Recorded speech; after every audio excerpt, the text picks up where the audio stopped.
Hello, hi. ഇന്ന് നമുക്ക് വളരെ ടേസ്റ്റിയായ ഒരു ബീട്രൂട്ട് പച്ചടി ഉണ്ടാക്കി നോക്കാം.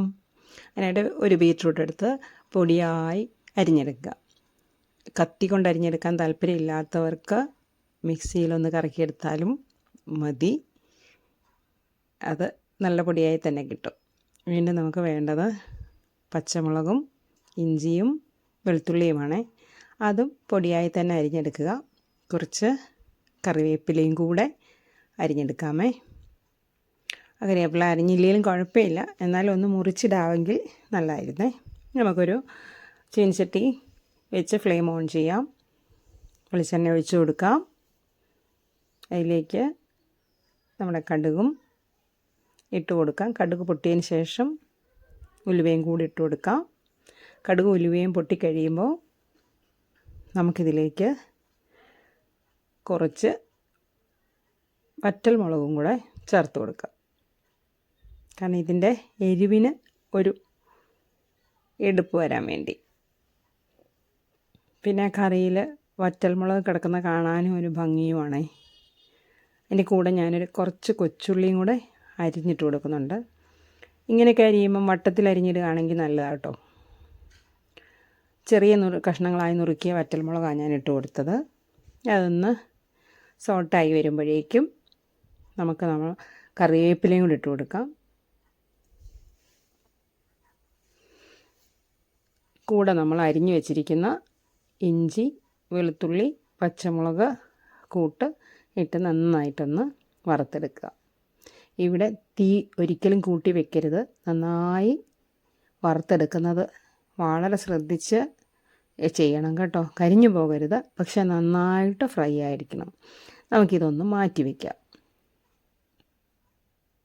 ആ എണ്ണയിൽ കിടന്ന് നമ്മളിനി ബീട്രൂട്ടും കൂടി വഴറ്റുമ്പോൾ ഈ കടുകൊക്കെ കരിഞ്ഞു പോകാതിരിക്കാനാണ്.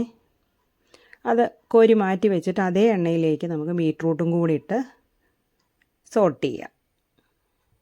ഈ സമയത്ത് ബീട്രൂട്ടിൽ അല്പം ഉപ്പ് നമുക്ക് ചേർത്ത് കൊടുക്കണേ. ഇത് സ്കിപ്പായി പോയതാണ്.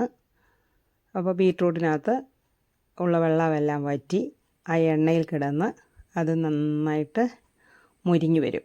ഇപ്പം നമ്മൾ ഇത്രയും ബീട്രൂട്ട് ഇട്ടിട്ടുണ്ടല്ലോ, ഇത് ഒരുപാടല്ലേ എന്ന് ആരും വിചാരിക്കരുതേ. ഇത് കറിയായി വരുമ്പം കുറച്ചേ കാണുള്ളൂ.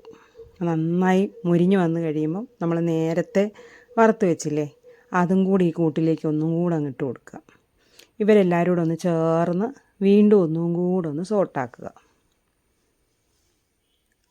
എല്ലാം കൂടെ ഏകദേശം ഒരുപോലെ ആയി കഴിയുമ്പോൾ അല്പം മുളക് പൊടിയും വളരെ കുറച്ച് മഞ്ഞൾപ്പൊടിയും ചേർക്കണം.